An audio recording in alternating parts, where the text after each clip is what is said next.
এতটা পথ পেরিয়ে এসেছি, তবু দুজনে যেন হয়ে গেছি আরো অচেনা অচেনা।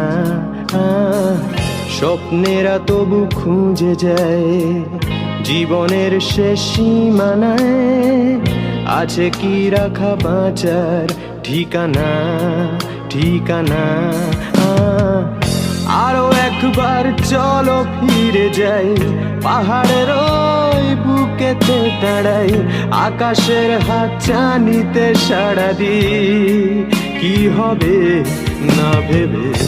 আরো একবার হাতটা ছুঁয়ে দেয়, আজও আমাদের ইচ্ছেগুলো এক। আমি জানি তুই আবার হারাবি নিজেকে নিজেকে।